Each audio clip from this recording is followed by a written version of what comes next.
Muy bien. Vamos a continuar el día de hoy con esta serie que le hemos llamado Reconstruyendo su casa, una serie de 2 predicaciones. Esta es la segunda de ellas.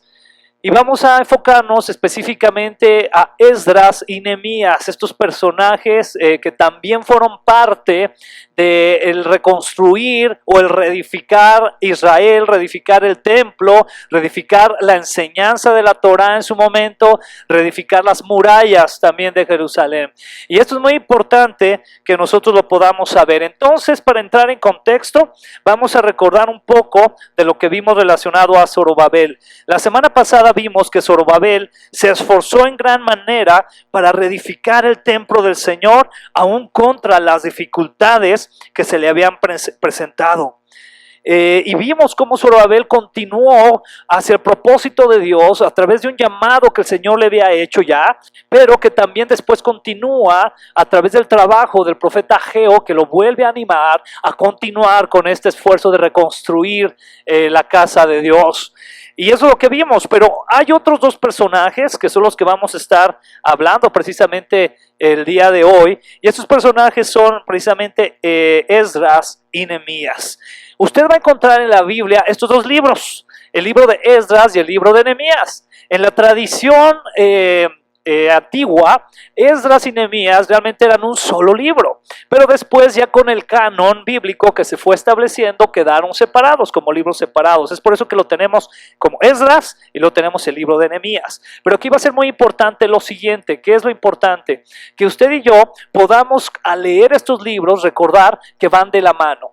Y van a ir de la mano también con otros libros proféticos, como el libro de Ageo, como el libro de Malaquías, etcétera, el libro de Jeremías incluso, que son libros de profetas que fueron contemporáneos o que vivieron en los mismos tiempos en que vivieron estos edificadores, tanto Zorobabel como Esdras y como Nehemías. Entonces, si usted un día quiere echarse un clavado profundo a comprender qué pasó en el momento en que fue el pueblo de Dios exiliado y después regresa por medio de estos emperadores, como fueron Ciro, como fueron Artajerjes y como fue Darío, y usted quiere saber bien qué pasó, ¿cuál es la recomendación? Pues que lea su Biblia y que lea específicamente los profetas Malaquías, Ageo, que lea Esdras, que lea Nehemías, que lea incluso, como le mencionaba, también Jeremías, para que podamos tener todo un contexto. Lo que hoy vamos a ver es algo muy por encimita, porque hay mucha profundidad en estos libros. Entonces vamos a ver solamente algo muy por arriba. ¿Está de acuerdo? Vamos a darle entonces. Muy bien, Esdras, vamos a empezar por ahí por Esdras con algunos datos históricos.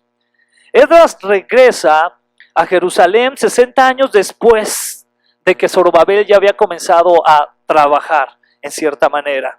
Esdras era un erudito en la Torá y es nombrado por Artajerjes, que lo mencionamos en el domingo pasado, para llevar de regreso a otro grupo a Jerusalén. Yo le quiero recordar que ya en su momento Zorobabel había llevado más de 55,000 personas consigo, entre ellas alrededor de 15,000 personas del ejército, para poder cumplir esta meta de reconstruir el templo. Pero ahora después, 60 años después, llega también Esdras. Pero la connotación de Esdras, más allá de ser un constructor o ser un político o regente, como en el caso de Zorobabel, es un enfoque bíblico hacia la escritura, en este caso hacia la Torá. Él era un experto en la Torá. Entonces Artajerjes le encarga a él, ve y enséñales la Torá, porque como que se les ha olvidado. ¿Les suena familiar? Que a veces se nos olvida, ¿verdad? Tenemos años y años conociendo de la palabra, escuchando domingo tras domingo la iglesia, congreso tras congreso, etcétera, etcétera, pero a veces se nos olvida. Y de vez en vez el Señor envía gente para recordarnos acerca de su palabra. Y creo que el mejor recordatorio que deberíamos de tener de su palabra es nuestra disciplina diaria de leerla, nuestra disciplina diaria de buscarla, de estudiarla. ¿Está de acuerdo, hermano? Eso es lo que deberíamos de tener. Pero entonces Esdras quiere traer también junto con la Torá una restauración social y espiritual al pueblo. La palabra de Dios no solamente nos restaura de manera espiritual, sino que por la lógica de sus frutos también trae restauración social. ¿Usted sabía eso? Porque si la palabra de Dios le dice no robarás y usted dice no voy a robar, ¿usted cree que eso beneficia a una sociedad? Claro que la va a beneficiar. Si la palabra de Dios nos dice que no debemos de anhelar o de añorar algo que no es nuestro, ¿eso irá a beneficiar a la sociedad? Claro que sí. Entonces podemos ver que cuando la palabra nos restaura, no solamente nos restaura a nosotros, sino que trae también como consecuencia bendición, incluso hasta a la sociedad. Pero aquí en este caso Esdras, nos vamos a dar cuenta que descubre que muchos de los israelitas no exiliados, aquí hay una situación muy interesante, no se habían casado con personas o mujeres en específico israelitas. Y eso fue algo que en el caso de Esdras le pudo mucho. O sea, Esdras se da cuenta que los hombres habían tomado mujeres que no eran del pueblo de Israel.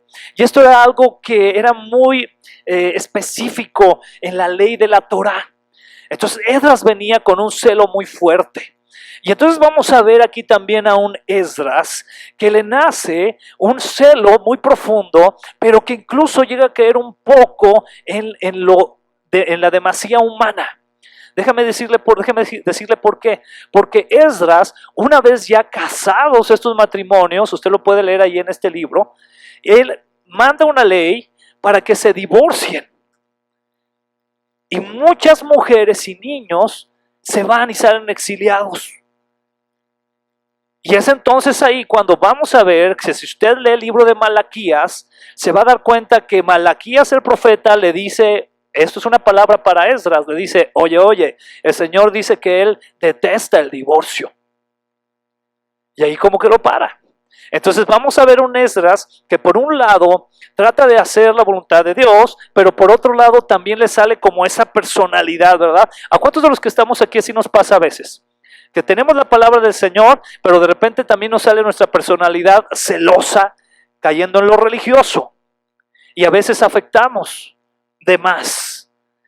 Y eso es lo que sucedió aquí con Esdras, eso es muy importante. Es por eso que debemos de cuidar mucho cuando el Señor nos da una orden. ¿Qué es lo importante aquí? Usted lo va a poder ver.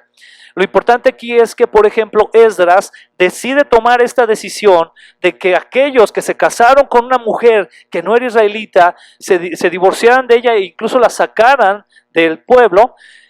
Dios nunca le pide eso. Usted puede leer y Dios nunca le dice, oye, te voy a pedir que por favor se divorcien todos los que ya se casaron. No, nunca pide eso. Es por eso que ahí interviene el profeta Malaquías. Esto que le menciono es como un tipo resumen también de lo que empieza a suceder en el libro ahí de Esdras específicamente. Pero vamos a ir al capítulo 7 del libro de Esdras y vamos a estar leyendo algunas escrituras al respecto. Recuerde, lo estamos viendo solamente con las escrituras clave para este mensaje, pero yo le invito a que usted lo lea en casa y que lo lea con detenimiento. ¿Estamos todos ahí? Amén, muy bien. Vamos a ir leyéndolo. Dice así la palabra de Dios. Dice, muchos años después, durante el reinado de Artajerjes, rey de Persia, hubo un hombre llamado Esdras. Era hijo de Seraías, hijo de Azarías, hijo de Hilcías, hijo de Salum, hijo de Sadac, hijo de Ahitob, hijo de Amarías, hijo de Azarías, hijo de Marajot, hijo de Saraías, hijo de Uzi, hijo de Buki. Aquí tiene muchas propuestas para nombres de hijos y nietos. Hijo de Abisaú, hijo de Fines, hijo de Eleazar, hijo de Aarón, el sumo sacerdote. Muy importante que a veces mencionaban todas estas genealogías, porque eso le daba más importancia a la persona. En pocas palabras, era como un tipo currículum también para ella y le hacía ver la importancia que tenía esa persona. Es por eso que a veces nos encontramos estos nombres, ¿verdad? Que decimos, ¿y eso para qué lo leo? Bueno, pues es que eso le da más importancia a la persona de la que estamos hablando. ¿Estamos hablando aquí de quién? De Esdras, ¿verdad? Entonces al mencionar todos estos nombres estamos diciendo que era un hombre importante, ¿ok?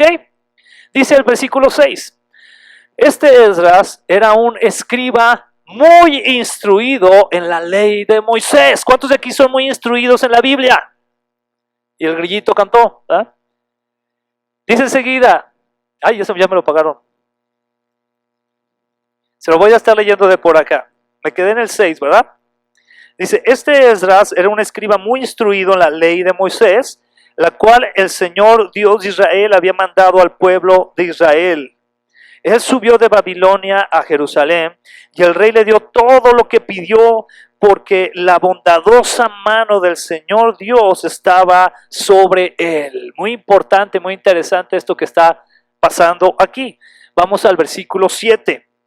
Algunos del pueblo de Israel, junto con varios sacerdotes, levitas, cantores, porteros y sirvientes del templo, viajaron con él en el 7º año del reinado de Artajerjes. Dice el versículo 8. Dice así: Esdras llegó a Jerusalén en agosto de ese año. Había hecho arreglos para partir de Babilonia el 8 de abril. Es decir, se le da esta orden en agosto y él hace arreglos para el 8 de abril salir, algunos meses después, ¿se da cuenta?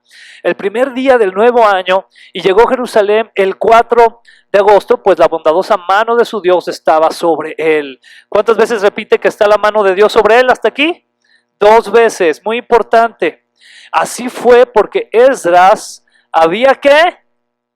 Decidido estudiar y obedecer la ley del Señor y enseñar sus decretos y ordenanzas al pueblo de Israel. Muy interesante esto que está sucediendo. Un rey de un imperio que estuvo peleando tanto y cayendo y una y otra vez, como es el imperio medo-persa, que está Babilonia, luego Persia, etcétera, etcétera. Vemos que Artajerjes le da esta orden a Esdras porque la mano de Dios estaba en él. ¿Cuántos anhelamos la mano de Dios sobre nuestras vidas? ¿La anhelamos de verdad de corazón? Bueno, aquí viene una pequeña receta.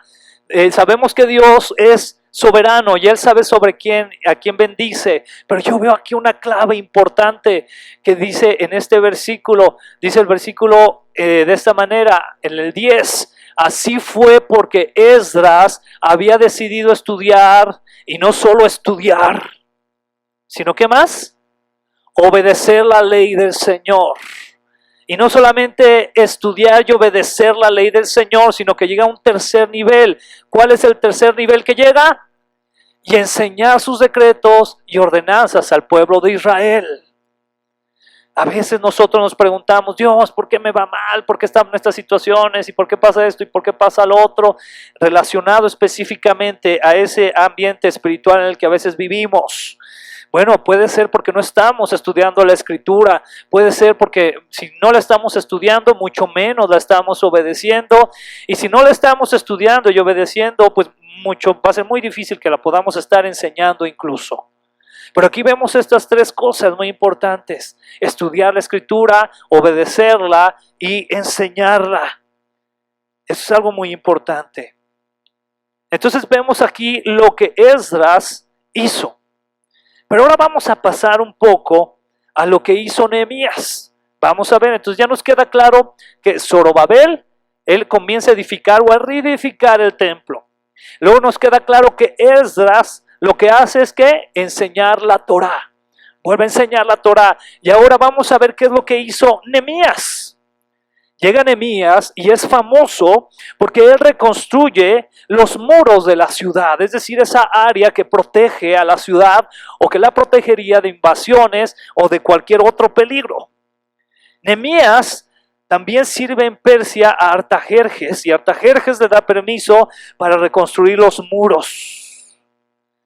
Zacarías, por ejemplo, que es uno de los profetas contemporáneos, dijo que la nueva Jerusalén sería una Jerusalén sin muros por la presencia de Dios. Sin embargo, ellos, bajo del sol, como diría el predicador, están intentando mantener la ciudad en orden y segura, y por eso va también con el propósito de reconstruirla. En ese sentido, vamos a ver qué es lo que encontramos en el libro de Nehemías, en el capítulo 1. Vamos a darnos cuenta cómo Nehemías comienza con este trabajo. Dice el capítulo 1 de Nehemías: estas son las memorias de Nehemías, hijo de Acalías. A finales del otoño, en el mes de Kislev, del año 20 del reinado del rey Artajerjes, aquí está describiendo él mismo, me encontraba en la fortaleza de Susa. Hanani, uno de mis hermanos, vino a visitarme con algunos hombres que acababan de llegar a Judá.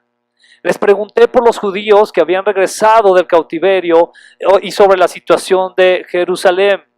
Vemos a un Nehemías preocupado por lo que había sucedido con las personas en el cautiverio. Él quería saber qué pasaba. Versículo 3. Me dijeron, las cosas no andan bien. ¿Nos suena algo parecido a nuestras fechas? Las cosas no andan bien. A veces nos preguntamos, ¿verdad? Socialmente las cosas no andan bien. Dentro de la iglesia, como el cuerpo de Cristo, muchas veces hay que ser honestos, las cosas no andan bien. Entonces dice enseguida, los que regresaron a la provincia de Judá tienen grandes dificultades y viven en desgracia. La muralla de Jerusalén fue derribada y las puertas fueron consumidas por el fuego. Cuando oí esto, me senté a llorar. De hecho, durante varios días estuve de duelo y ayuné y oré al Dios del cielo y dije, oh Señor, Dios del cielo, Dios grande y temible, que cumples tu pacto de amor inagotable con los que te aman y obedecen tus mandatos. Escucha mi oración, mírame y verás que oro día y noche por tu pueblo Israel. Confieso que hemos pecado contra ti. Es cierto, incluso mi propia familia y yo hemos pecado.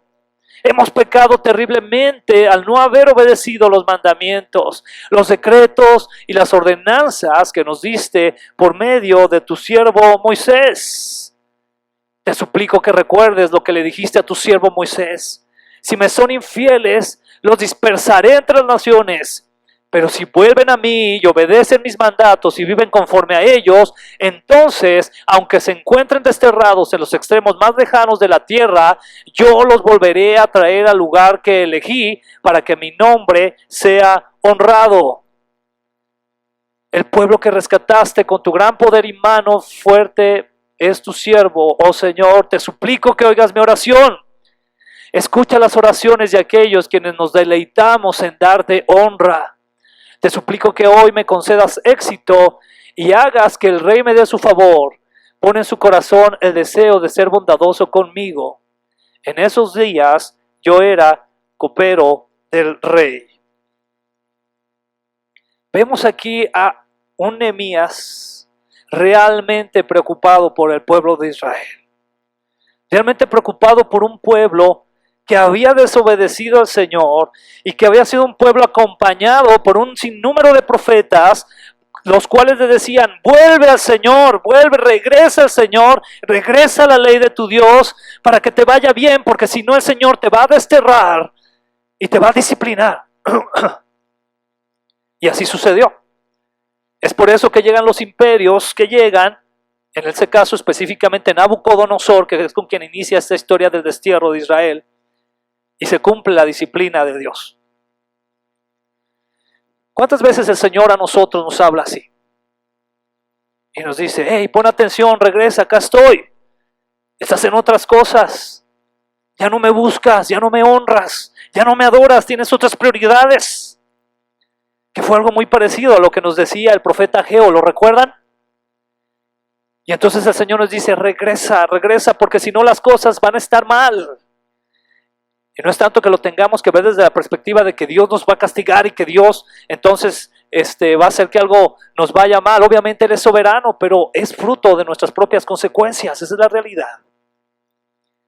Y muchas veces el pueblo de Israel fue anunciado de que regresara a los pies del Señor y no lo quiso hacer. Pero aquí vemos entonces en Nehemías un hombre preocupado por el pueblo de Dios. ¿Cuántos de aquí estamos preocupados, honestamente? No me responda, pero ¿cuántos estamos preocupados por el pueblo de Dios?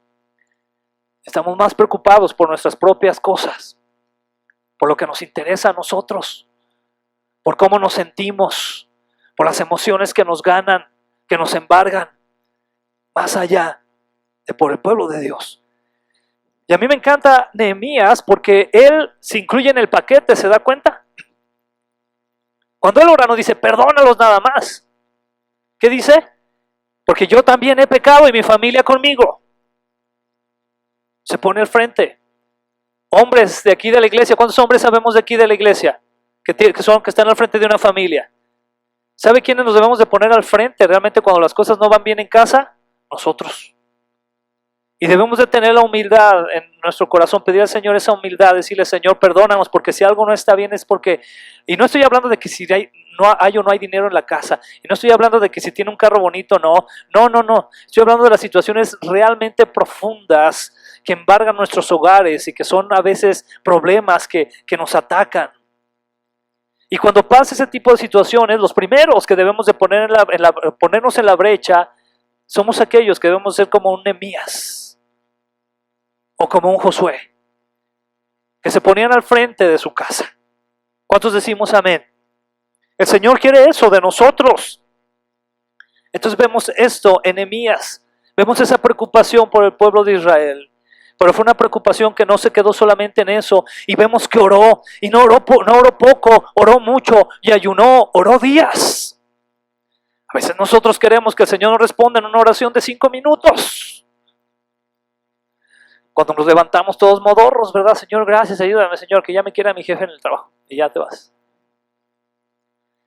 Y no profundizamos en el Señor, no caemos en ese duelo de corazón, no porque el Señor, no porque querramos hacer cosas para convencer a Dios, sino porque hay un profundo arrepentimiento y convencimiento de nosotros de que necesitamos el perdón y la ayuda del Señor. Entonces Nehemías tiene esa actitud.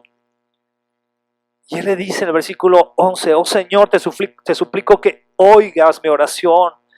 Escucha las oraciones de aquellos quienes nos deleitamos en darte honra. Te suplico que hoy me concedas éxito y hagas que el rey me dé su favor. Pon en su corazón el deseo de ser bondadoso conmigo. ¿Sabe quién puede convencer a las personas de autoridad de hacer algo que honre a Dios? Dios mismo. Él es el que lo puede hacer. Pero usted y yo debemos de ¿qué? De orar por ellos. Hermano, yo se lo digo con mucho respeto, pero independientemente del partido político al que usted tenga afinidad, usted ore por todos los que están ahí. Ore porque el Señor ponga en su corazón arrepentimiento si es necesario, sabiduría, dirección. Que el Señor ponga en el corazón de ellos su presencia, para que entonces se hagan cosas que son necesarias hacer para que la obra de Dios fluya. Esto era lo que estaba en el corazón de Nehemías. Hay dos cosas muy importantes en estos libros de Esdras y Nehemías. Y vamos a dar cuenta que es que reúnen todos sus esfuerzos y hacen que el pueblo se comprometa y arrepienta de sus pecados. Si usted y yo vemos que algo no anda bien en la iglesia, si usted y yo vemos que algo no anda bien en el cuerpo de Cristo, ¿qué debemos de hacer? ¿Levantar en la mano y estar criticando a la gente? ¿Estar diciendo, esa iglesia mira cómo están? Mira, esos son unos herejes, mira eso, esto, lo otro. Aquí yo veo que ellos lo que hicieron fue reunir sus esfuerzos, oraron y procuraron dirigir a la iglesia. Eso es lo que usted y yo tenemos que hacer, pero nos es tan fácil caer en que si tú eres pentecostal, en que si tú eres reformado, en que si tú eres bautista, en que si tú eres metodista, que si eres presbiteriano, que si eres esto o lo otro, y todos creemos que somos lo mejor. Cuando lo único que somos unos miserables que hemos sido alcanzados por la sangre del Cordero. Y usted y yo tenemos que tener esa actitud. Esa es la actitud que debemos de tener. Señor, hay algo que escucho que no va tanto conforme a tu palabra de mi hermano. Me voy a poner de rodillas y orar, Señor, para que tu Espíritu Santo, porque no es tu papel, para que el Espíritu Santo lo convenza. Y entonces tú puedas platicar con Él con ese amor. Entonces tú puedas mostrarle a Él con ese amor. Pero no como juez. Y eso es algo que vemos aquí que sucedió con Esdras y Nehemías en cierta parte. Sin embargo, comienzan a suceder algunas cosas también. Por ejemplo, Nehemías descubre que el pueblo no ha cumplido los votos. Descubre que el trabajo de Zorobabel está siendo hecho por gente no calificada. Descubre que el templo está descuidado. Llega un momento en estos libros de Esdras y Nehemías donde Esdras y Nehemías se dan cuenta que la situación no está tan bien ya. Que a pesar de que ellos dieron un esfuerzo, las cosas no se están dando como deberían de darse. Por ejemplo, el trabajo de Esdras está dañado por la gente, porque la gente está violando la Torá. Por ejemplo, ellos seguían trabajando en el día de reposo. Esdras había venido a enseñarles la Torá, pero ellos dijeron, no, pues qué padre está la Torá, muy bien, nos suena familiar que decimos, qué bien lo que dice la Biblia, esto y aquello, pero el siguiente día se nos olvida bien rápido, ¿no? Y ellos siguieron trabajando, siguieron porque les interesaban sus propios bienes, sus propias cosas, y seguían ahí. Vemos entonces también que había una situación con Zorobabel, donde él ya había caído en desánimo, y después regresa con Esdras, donde se da cuenta que no están convencidos de la Torá, con Nehemías, donde se da cuenta también que las cosas no están saliendo como deberían de salir. Todo esto lo podemos ver en estos libros, por eso yo le invito a que usted lo pueda leer con más calma cada uno de ellos. Pero aquí vamos a enfocarnos entonces un poco más hacia cómo podemos aplicar eso a nuestros días y conforme el contexto también del Nuevo Testamento. ¿Le parece bien? Porque recuerde que toda la Escritura apunta a Cristo, ¿ok? Toda la Escritura apunta a Cristo. Desde el Antiguo Testamento nos apunta a Cristo. La Biblia no se trata de nosotros, se trata de Dios, se trata de Jesús y su obra redentora. Y nos daremos cuenta de eso. Todo esto que sucede con Zorobabel, con Esdras y con Nehemías, nos hace tener cada vez más claro que nuestra vista debe de estar en el Señor, porque solo Él puede abordar la verdadera necesidad del corazón y solo Él puede transformar el corazón humano. Se lo voy a decir de esta manera y se lo voy a poner una aplicación de un tema emergente, un tema actual. Sabemos que actualmente se habla mucho del feminismo y se habla mucho también del machismo, o vamos a enfocarlo más como lo están hablando los intelectuales o los expertos de esta área. Vamos a ver al embrismo y vamos a ver al machismo. El machismo dice que la mujer no tiene valor. Eso es lo que dice el machismo. Y el embrismo dice que los hombres son culpables de todas las situaciones que viven las mujeres. ¿Qué es lo que vemos aquí? Vemos una lucha directa de género, donde uno se está echando la culpa al otro y están afectándose de esa manera. Pero la noticia, según la palabra, nos dice que el problema no está en que si usted es hombre o es mujer. El problema está en su corazón. El problema está en que es un ser humano. Y como ser humano o seres humanos hemos cedido a la maldad. El problema está de raíz. Porque la mujer y el hombre, ambos, sin Cristo, están hundidos en su pecado y están hundidos en su maldad. Entonces no es un problema de género. Y aquí nos damos cada vez más cuenta de cómo como seres humanos tenemos esa gran necesidad del Señor. Dice la palabra en Colosenses capítulo 3, versículos 1 al 3. Ya que han sido resucitados a una vida nueva con Cristo, pongan la mira en las verdades del cielo donde está Cristo. Está sentado en el lugar de honor a la derecha de Dios.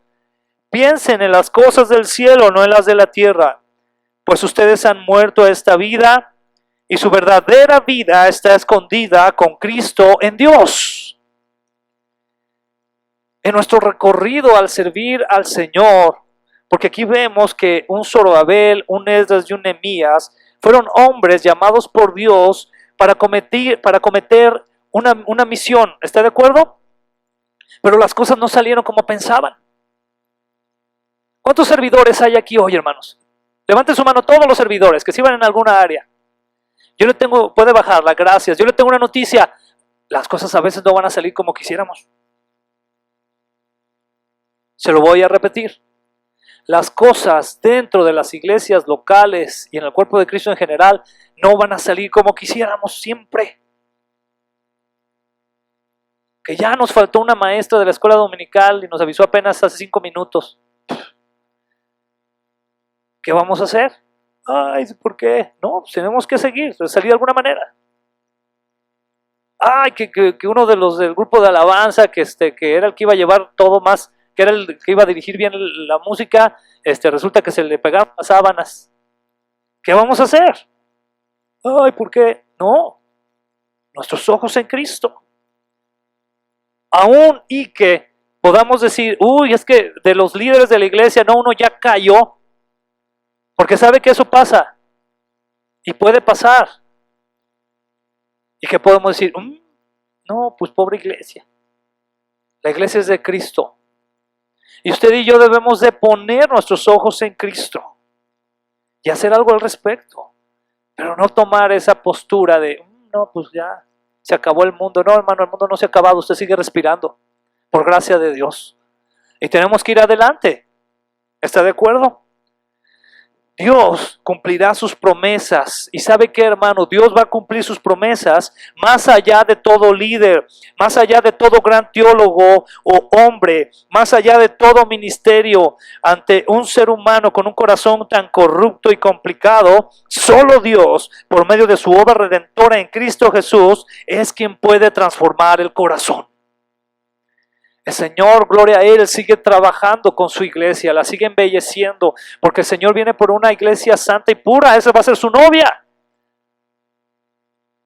Y esa alegoría, esa metáfora o esa analogía, perdón, se la va a encontrar siempre en la palabra de Dios, el esposo y la esposa, y el esposo es el cordero, y nosotros la iglesia somos la esposa, y el Señor increíblemente sigue usando a través de su gracia a la misma iglesia para embellecerla.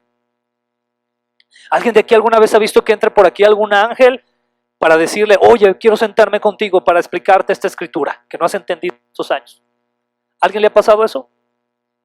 ¿Alguien alguna vez ha visto un ángel que entre aquí y le diga, oye, como que ayer notamos que estabas llore y llore por una situación, entonces vengo a abrazarte para que te sientas mejor? ¿Alguien ha llegado un ángel y le ha dicho eso? Y no estoy diciendo que no pueda pasar, pero el Señor usa la iglesia para bendecir a la iglesia. Es decir, dile al que tienes al lado, te usa a ti y me usa a mí. Es lo que hace. Si tú estás esperando que pase algo sobrenatural para salir bendecido, pues entonces vele cara de sobrenatural al que tienes al lado. Porque el Señor va a usarnos a nosotros para embellecer a la iglesia. Pero ¿sabe cuál es el problema a veces de la iglesia? Que todos estamos esperando a que alguien más nos bendiga en vez de bendecir nosotros a alguien. Todos estamos en nuestro papel de mártires. Ay, ¿cuándo me irán a atender? El pastor nunca tiene tiempo. El pastor de jóvenes no nos pela. El Israel nomás anda con sus donas y cafés. No, hermano, usted y yo ya tenemos a Cristo Jesús y debemos de dar pasos de madurez. ¿Qué va a pasar el día? Porque puede suceder, y esto con la gracia de Dios, no sabemos, pero ¿qué va a pasar el día en que lleguen más personas? Tenemos nosotros que tener la madurez de bendecirles, de convertirnos en esos instrumentos que los transformen, que los moldeen. Somos instrumentos en las manos de Dios, ¿lo cree o no lo cree? Somos sus instrumentos. Primera de Timoteo, capítulo 2, versículo 5 dice, pues hay un Dios y un mediador que puede reconciliar a la humanidad con Dios, y ese es el hombre, Cristo Jesús. Está en Cristo. Cristo es el que realiza la obra. Esto nos lleva entonces a ver la gran necesidad que tenemos de nuestro Señor Jesucristo cuando requerimos de su obra. Si usted está llamado a servir al Señor, ponga sus ojos en Cristo. Si usted Dios le está diciendo, quiero que me sirvas en esto, quiero que hagas esto otro, ponga sus ojos en Cristo. Eso es lo primero que debemos de hacer. Él es el autor y consumador de nuestra fe. Los profetas hablaron mucho de que la gloria por venir a Israel estaría en Cristo. Nehemías, Zorobabel, Esdras, ellos soñaron con ver una gloria ahí. Esa es la realidad. Ellos decían, se va a cumplir lo que los profetas decían. Un pueblo, un reino donde esté Dios, ¿verdad? Y Él sea los muros y el templo y su presencia, etcétera, etcétera. Pero le tengo una noticia, no sucedió ahí con ellos. No sucedió. Pero fueron obedientes. Respondieron a un llamado de Dios. Dios tenía otro plan. ¿Sabe qué es lo más precioso en nuestros días? Que en nuestros días podemos ver que la obra del Cristo está completa. Él dijo en la cruz, consumado es. Lo que nos toca ahora a nosotros es proclamar el mensaje. Lo que nos toca ahora a nosotros es poder, como lo decía, seguir embelleciendo a la novia del Cordero. A nosotros nos ha tocado, denle gloria al Señor, porque nos ha tocado ver una gloria más alta que la que hubieran anhelado ver Zorobabel, Esdras y Nehemías. Ellos hubieran dado de brincos de ver a Cristo Jesús en su ministerio, de ver la muerte en cruz, de ver su resurrección, de ver como aquellos discípulos, cómo ascendió a los cielos. Yo creo que ellos hubieran estado fascinados, pero no les tocó ver eso. Hicieron una obra, no hubo los resultados que esperaban, pero el plan de Dios seguía en curso. ¿Qué es lo que te quiero decir? Muchas veces tú y yo no vamos a ver lo que Dios quiera hacer. Pero por eso acaso debemos de dejar de desobedecer. Por eso acaso debemos de decir, ¿sabes qué? Entonces ya no quiero yo servir porque pues no veo que pase nada. Oye, espérate. Entonces, ¿qué estás esperando? Que suceda, ¿verdad? Tú sé fiel al llamado. Tú sé fiel a lo que Dios está diciendo que hagas. Cumple con eso. Con lo que tú piensas que es un granito de arena, no lo menosprecies. Es parte de la gran pintura de Dios. Pero a lo mejor tú solamente eres un pequeño brochazo. Y no te va a tocar más. Y podemos caer en una situación de, pues yo quería ver toda la pintura. Pues no, todavía no.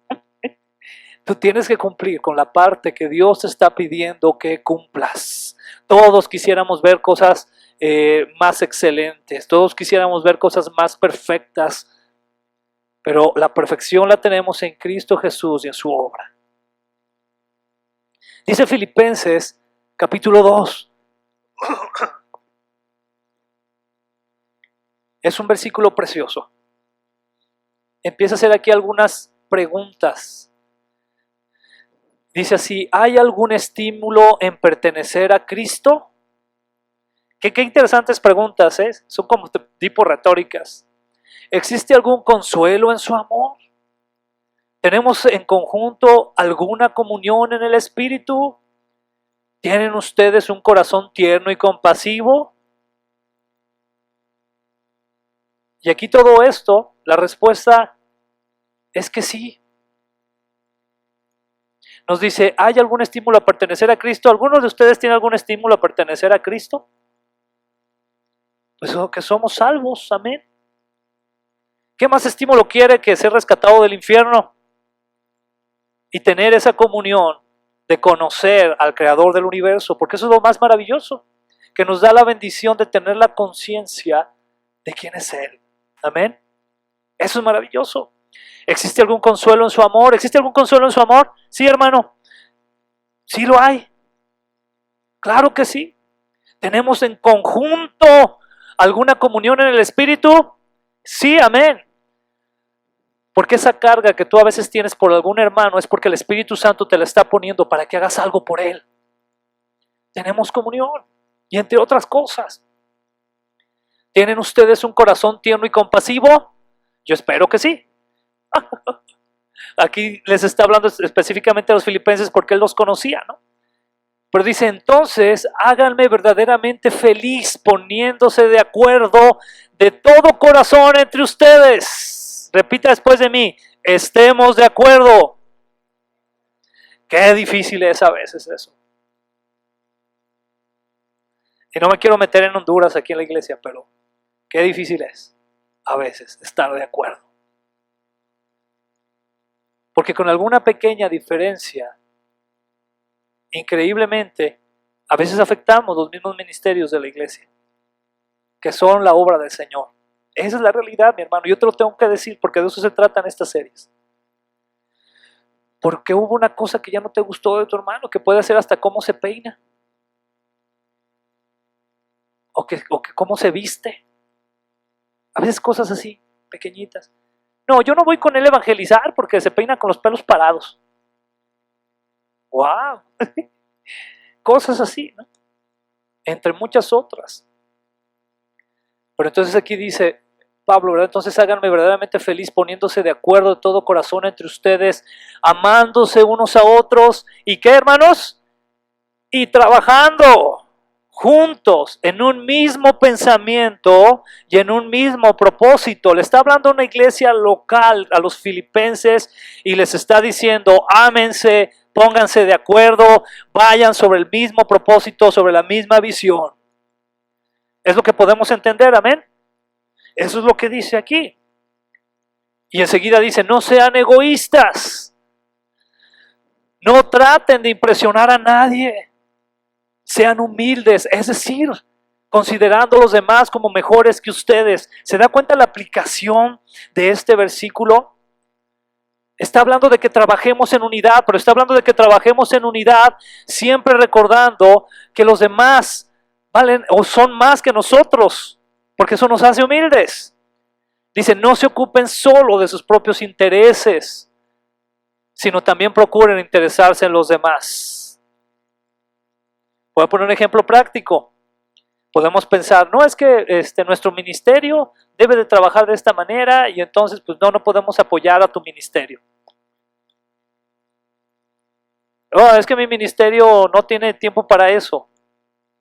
Y empezamos a crear divisiones de esta manera. Cuidado.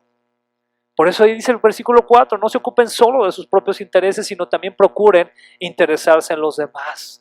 Qué precioso es eso, cuando nosotros como iglesia nos interesamos en los demás. No nada más estamos esperando a la iglesia perfecta o a ver qué nos pueden bendecir o que ya esté el ministerio es que ese ministerio ya está muy bien formado y entonces ahora sí voy a entrarle. No, hermano, pues entonces vas a esperarte allí y espero que venga Cristo pronto para que no te canses.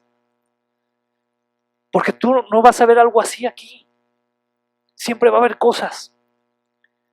Va a haber cosas tan como somos seres humanos. Tú y yo, día a día, si hacemos un análisis, nos daremos cuenta de cuántas cosas tenemos que cambiar o ser cambiadas por el Espíritu de Dios. ¿Cuántas? Entonces, si nosotros mismos requerimos de ser transformados, ¿tú crees que un ministerio que está formado por seres humanos no lo va a necesitar? Claro que sí, hermano. Claro que sí.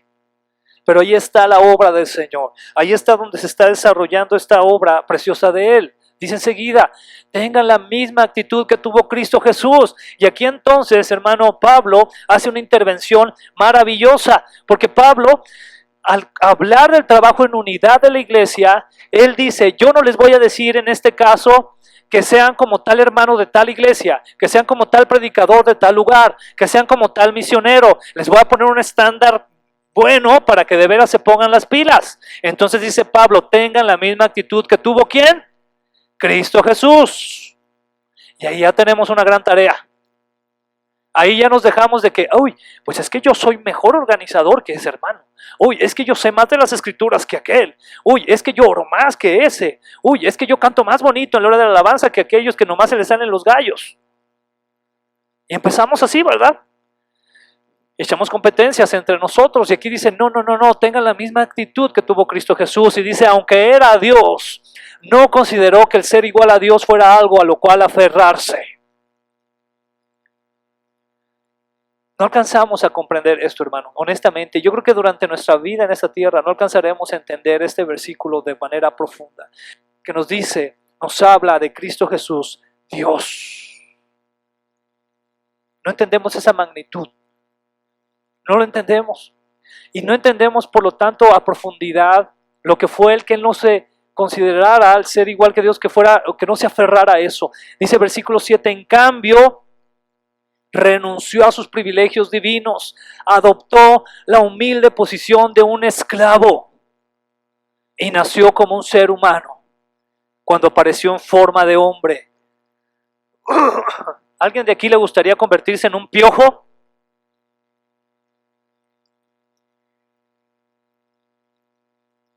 Se lo voy a repetir. Y me puede constar lo mismo, no se preocupe. ¿Pero a alguien de aquí le gustaría convertirse en un piojo? Bueno, algo así fue lo que hizo el Señor. Debemos de verlo, lo digo con mucho respeto, hermano. Debemos de verlo desde esa perspectiva. Él era Dios. No alcanzamos todavía a comprender la santidad, la grandeza de Dios. Y Él en su grandeza decide hacerse piojo, hombre. Y a nosotros nos cuesta a veces trabajo pasarle una silla a un hermano para que se siente. O hacernos a un lado porque llegó tarde y pues, llegó tarde, pues ahora que busque otro lado. Él se humilló y él era Dios. Él era Dios, se humilló a ser un hombre, hermano. Un hombre. Yo creo que podemos comprender claramente que no hay comparación, ¿verdad, hermano?, entre un hombre y Dios. ¿Está de acuerdo? Y sabemos que Él es Jesucristo hombre, nos queda claro eso, pero lo que yo quiero dejar muy en claro es lo que Pablo intentaba hacer aquí también. Dice que Jesús entonces renunció a sus privilegios divinos, adoptó la humilde posición de un esclavo y nació como un ser humano. Cuando apareció en forma de hombre, se humilló a sí mismo en obediencia ¿a quién? A Dios. Y murió en una cruz como morían los criminales. Ahora imagínese, usted piojo y que lo pisen. Todavía de pilón, ¿no? Por lo tanto, aquí viene algo muy fuerte, de mucho poder en la Escritura. Por lo tanto, Dios lo elevó al lugar de máximo honor. No hay otro lugar más grande que este en todo el universo, en toda la creación. No hay otro lugar más grande que este en todo aquello que usted alcanza a ver cuando ha visto esas series de Cosmos y cuando ha visto esos documentales de National Geographic, ya ha visto el universo y las galaxias, ya ha visto todo eso. Mire, hermano, está todo eso que usted ha visto y hay muchas cosas que usted ni siquiera se da idea que existen.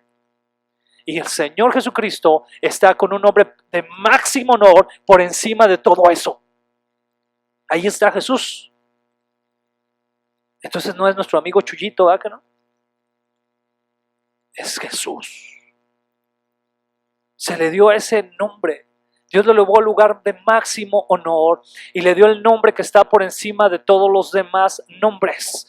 Las traducciones originales, cuando hablan aquí del señorío del Señor Jesús, usan la misma palabra que sería la traducción para Adonai o Yahweh, que quiere decir que es el máximo nombre de todos los nombres que Dios tiene. Usted y yo sabemos que en la palabra se usan muchos nombres para hablar de diferentes características de la personalidad de Dios, pero los nombres más altos son Adonai, son Yahweh y el yo soy. Aquí está hablando de esto mismo. Ese es Jesús. Ese es Jesús. Y Él le dio el nombre que está por encima de todos los demás nombres. El nombre del Señor. Y hay un propósito en eso. ¿Sabe cuál es el propósito, hermano? Esto nos debe quedar muy claro como iglesia. Para que ante el nombre de Jesús se doble toda rodilla en el cielo y en la tierra. ¿Cuántos estamos en la tierra? Y dice, y debajo de la tierra, y toda lengua declare que Jesucristo es el Señor, para la gloria de Dios Padre. La traducción aquí al griego es kurios. Y es la misma traducción que se va a esta palabra que le menciono, que es Adonai en hebreo. Kurios, Adonai. Es esa palabra, el Señor. Y no hay una palabra más alta que esa. Da la connotación del señorío. Y esta es una palabra que va muy apegada a otra palabra que es zulos, que tiene que ver con el esclavo. Nosotros somos zulos del kurios. Amén. Somos esclavos del Señor. Él no es nuestro genio de la lamparita. No. Él no va a hacer lo que querramos. No, Él no va a cumplir nuestros caprichos, hermano. Él es el Señor. Más bien debería de ser al revés. Usted y yo debemos de humillarnos, reconocer que Él es el Señor y entonces decir, Señor, aquí estoy humillado delante de ti. ¿Qué quieres que haga, Señor? Porque eso es un esclavo.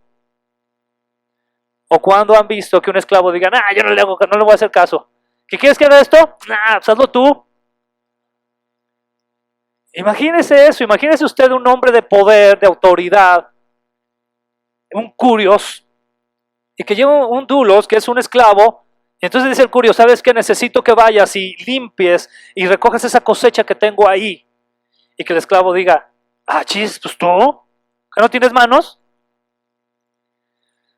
¿Sabe qué es lo más triste? Que eso es lo que hacemos. Eso es lo que hacemos. El Señor muy claramente nos dice qué hacer en la Escritura. Eso está más que claro. Y usted y yo a veces decimos, Señor, hazlo tú, manda a otro, yo no tengo tiempo, yo no soy capacitado, yo no esto, yo no aquello. Y tenemos mil excusas. Pero entonces dice aquí, toda lengua declare que Jesucristo es el Señor para la gloria de Dios Padre. Vamos a ver qué es lo que dice Isaías 55 del 8 al 9. Nos queda claro entonces que la obra es del Señor, que nuestros ojos deben de estar puestos en Él, que somos esclavos del Señor, que si el Señor nos está mandando a hacer como un Zorobabel, como un Esdras o como un Nehemías, nosotros debemos de hacer lo que nos pide, independientemente de lo que pase, independientemente de cómo estén las cosas, independientemente de que a veces incluso no se cumpla lo que quisiéramos, nosotros debemos decir, aquí estoy porque tú eres el Curios y yo soy tu esclavo, Señor. Y es ahí cuando, por ejemplo, Isaías 55 del 8 al 9 nos dice lo siguiente, está hablando el Señor, ok, aquí está hablando Dios, dice, mis pensamientos no se parecen en nada a sus pensamientos, dice el Señor. Por si tú pensabas que tú estás pensando lo que Dios, ¿verdad? A veces. Y mis caminos están muy por encima de lo que pudieran imaginarse. ¿Cuántos de aquí somos así un poco imaginativos, ¿verdad? O fantasiosos? Pues no es fantasía, de imaginación. Podemos imaginarnos mil cosas, ¿verdad?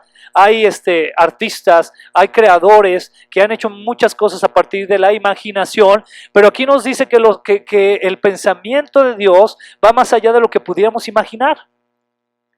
Por encima. Dice el versículo 9, pues así como los cielos están más altos que la tierra, así mis caminos están más altos que sus caminos y mis pensamientos más altos que sus pensamientos. Entonces te das cuenta cómo el pensamiento de Dios está más allá. A donde te quiero llevar, hermano, es a lo siguiente. Tú y yo, lo que estamos viendo ahorita aquí en esta tierra, es parte de la imagen total. Dios en su poder, en su grandeza, Él está observando el pasado, el presente y el futuro. Y tengo una noticia, los ve en el mismo tiempo. ¿Alguien de aquí puede hacer eso? ¿Alguien de aquí es capaz de ver el futuro y de repente darse un brinco al pasado y regresar al presente? Dios sí. Dios puede hacerlo, porque Él creó el tiempo. Él no depende del tiempo. Es tan grande y tan impresionante este concepto que yo te puedo decir que incluso hay físicos, personas de ciencia, que hablan y que dicen que el pasado, el presente y el futuro, desde el aspecto científico, son una mera ilusión. No existen. Interesante, ¿no? Interesante. Yo sé que esto lo podemos escuchar y decir, ¿cómo? Pues sí. Habríamos que profundizar más al respecto. Pero lo que te quiero decir es que el Señor tiene el control de todo esto. Por lo tanto, o lo que podemos hacer, o no podemos hacer, mejor dicho, no podemos esperar con seguridad que los resultados que estamos esperando van a venir como quisiéramos. ¿No? Dios te puede estar llamando a algo y tú, al momento que te llama, a lo mejor Dios te dice, ¿sabes qué? Quiero que prediques mi palabra, ¿no? Y que lo hagas de una manera especial. Que prediques mi palabra y que lo hagas de una manera especial. Y entonces tú puedes, al momento que el Señor te llama a eso, a lo mejor tú ya te puedes estar imaginando, ay, entonces yo creo que el Señor me va a llevar a predicarle a miles de personas, a multitudes. O sea, me va a llevar así a algo muy grande. Y puede ser que pase toda tu vida. Y lo que el Señor quería, lo que el Señor tenía predestinado, era que le compartieras a 200, 300 personas a lo largo de tu vida, pero que lo hicieras de una manera muy profunda, muy especial. Y eso es lo que el Señor quería.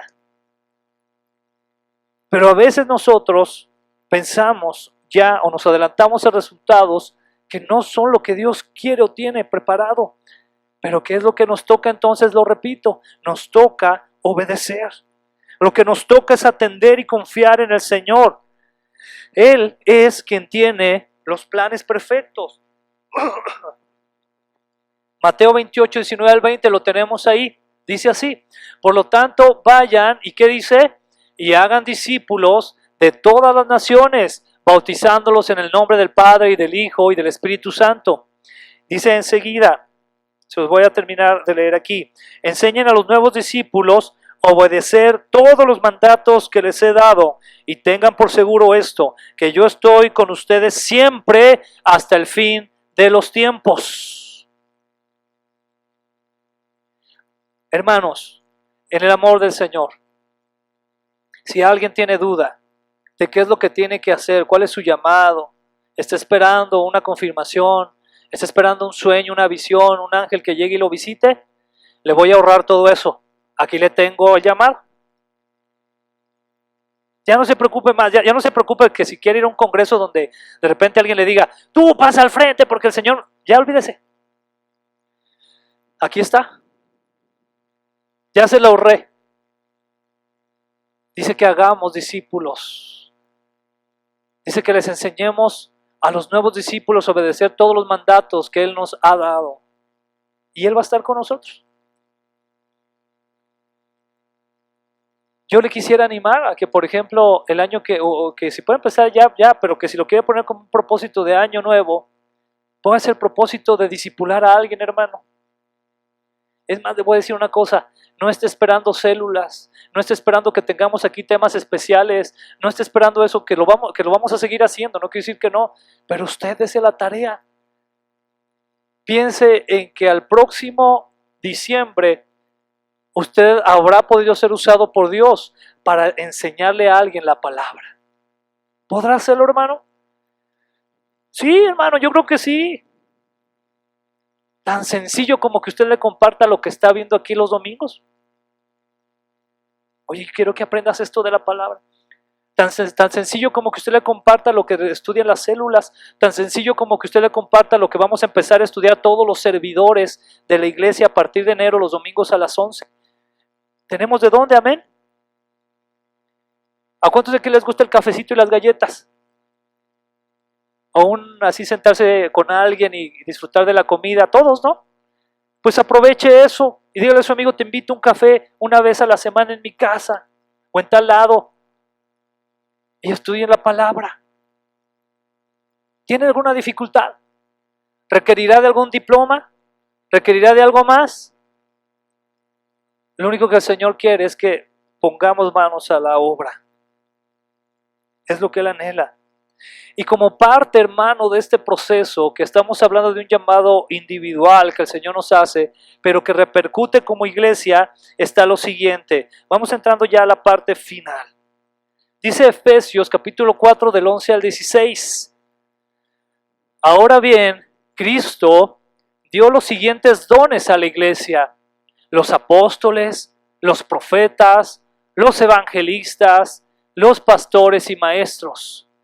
Ellos tienen la responsabilidad de preparar al pueblo de Dios para que lleve a cabo la obra de Dios y edifique la iglesia, es decir, el cuerpo de Cristo. Este proceso continuará hasta que todos alcancemos tal unidad de nuestra fe y conocimiento del Hijo de Dios, que seamos maduros en el Señor, es decir, hasta que lleguemos a la plena y completa medida de Cristo. Imagínense eso, ¿alguien aquí nos sentimos a la medida de Cristo, en la medida de Él? Yo creo que no, ¿verdad? Entonces, ¿qué quiere decir? Que tenemos todavía mucho que hacer, tenemos mucho que trabajar, tenemos que llegar a esa medida que el Señor quiere que lleguemos. Y dice enseguida, versículo 14, entonces ya no seremos inmaduros como los niños, con mucho amor, dígale al lado, ya no seas inmaduro.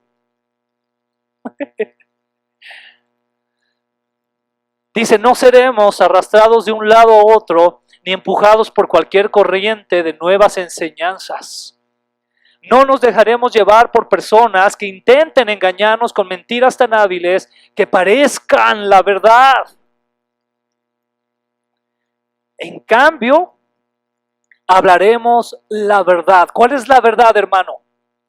Cristo, su palabra, la escritura. Esa es la verdad. Y mira, yo tengo una noticia, no hay otra. Aunque te quieran decir que hay otra y que hay otras filosofías y que hay otras religiones y que todas llevan al final de cuentas a Dios, no es cierto. Eso es una mentira de Satanás que lo ha usado desde el principio. Desde que usó la serpiente para engañar a Eva, siempre ha puesto en duda a Dios. siempre ha dicho, con que Dios te ha dicho, ¿verdad? No haga caso, porque el camino, la verdad y la vida es Cristo. Solamente es Él. Dice enseguida, Él hace que todo el cuerpo encaje perfectamente y cada parte, al cumplir con su función específica, ayuda a que los demás se desarrollen y entonces todo el cuerpo crece y está sano y lleno de amor. Qué precioso, ¿verdad? Está sano y lleno de amor. Algunos teólogos, yo me acuerdo la otra vez platicaba con algunos de los muchachos y les decía que alguna vez escuché a un predicador que él decía que él veía a la iglesia como un lisiado en silla de ruedas, porque su pierna no funcionaba o su brazo no funcionaba. Y tristemente, hermanos, a veces así está la iglesia de Cristo. La iglesia de Cristo debería estar sana y llena de amor. Cada parte, la mano cumpliendo su función, el brazo cumpliendo su función, el hombro cumpliendo su función. A ver, usted intente señalar alguna cosa sin usar su hombro o su dedo. Va a batallar, ¿no? Porque cada parte tiene su función. La vista, el olfato, el gusto, tienen su función. Cada uno de nosotros tenemos una función y debe de estar bien en nuestro cuerpo. Sabemos perfectamente que cuando nos duele alguna área de nuestro cuerpo, alguna parte de nuestro cuerpo, pues no estamos al 100, ¿verdad que no? Esas migrañas horribles, ¿verdad? Esos dolores de cabeza. Necesitamos estar al 100, hermano, encajar perfectamente en el amor del Señor. Zorobabel, Esdras y Nehemías respondieron a un llamado e hicieron lo que se les encomendó. Vemos a un Abraham, vemos a un Moisés, a un Josué, que hicieron lo que Dios les pidió. Humanamente y religiosamente hablando, las cosas no salieron muy probablemente como ellos esperaban. Moisés esperaba entrar a la tierra prometida, usted lo sabe, ¿verdad? Y se quedó viéndola de lejos. Pero hizo la voluntad de Dios, respondió al llamado. ¿Acaso Abraham vio las miles de personas que el Señor le prometió que iban a tener como descendencia, que iban a ser como el cielo, como las estrellas del cielo, como la arena del mar? ¿Acaso Abraham lo vio? ¿Cuántos hijos vio Abraham? Entonces cumplieron la promesa de Dios al obedecer, aunque no les haya tocado verlo, hermano. Igual les pasó a Zorobabel y a Esdras y a Nehemías. A nosotros nos toca responder un llamado. Nos toca seguir la palabra del Señor y buscar las soluciones conforme a esa misma palabra. No nos toca dejarnos vencer por la frustración, por el enojo, por el desánimo. Hermano, humanamente lo vamos a tener. Yo no le digo que no lo vamos a sentir.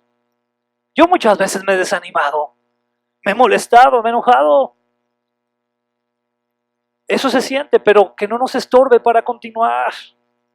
Hay que hacerlo a un lado. Que no se ponga el sol sobre nuestro enojo, como dice la Escritura. Dice la Escritura, muy interesante, como pobres, mas enriqueciendo a muchos, como no teniendo nada, mas poseyéndolo todo. ¡Wow! Nos toca confiar en que Dios está viendo el cuadro completo. Dios está viendo todo. Tú estás haciendo una partecita, pero Dios está viendo el cuadro completo. Es por eso que 1 Corintios 13:12 nos dice así: ahora vemos todo de manera imperfecta, como reflejos desconcertantes, pero luego veremos todo con perfecta claridad. Todo lo que ahora conozco es parcial e incompleto, pero luego conoceré todo por completo, tal como Dios ya me conoce a mí completamente. No te frustres si no estás viendo lo que esperabas ver. Dios ya lo está viendo. Dios ya tiene todo el cuadro. ¿Y sabes cuál es la buena noticia? que si tú has confiado en Cristo Jesús y le has creído y has decidido humillarte ante sus pies y te has arrepentido y has decidido seguirle, tú estás dentro de ese cuadro. Él ya está ahí con todo.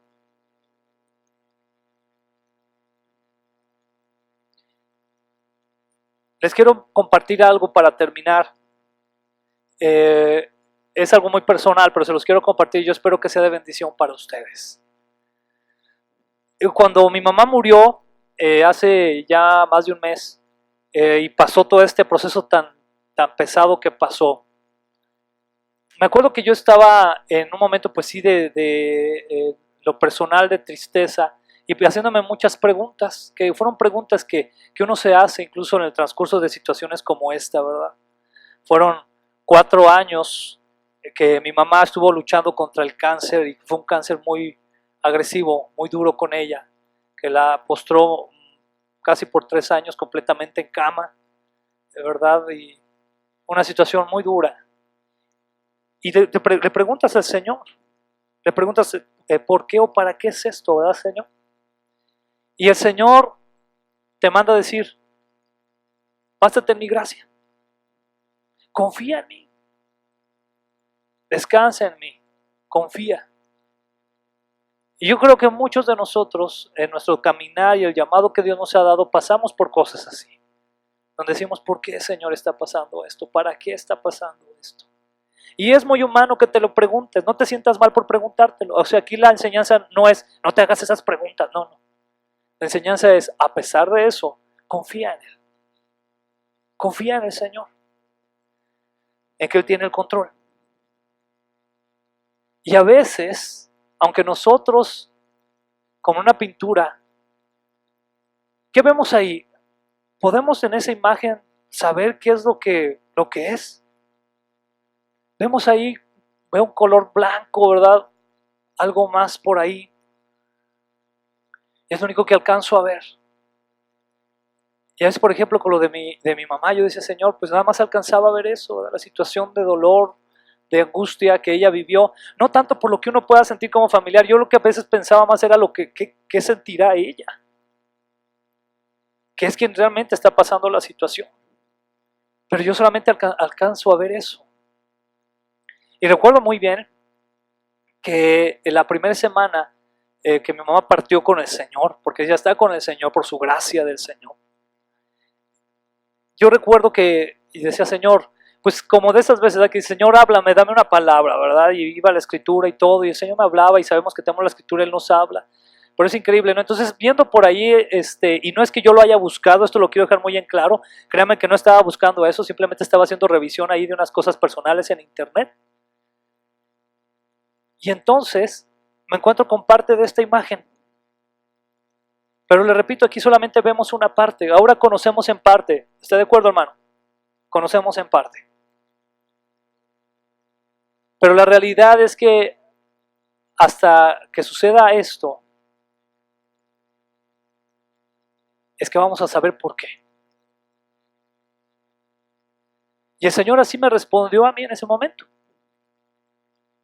Créame de verdad, se lo digo de todo corazón, no quiero caer aquí en una situación que suene como rara, no.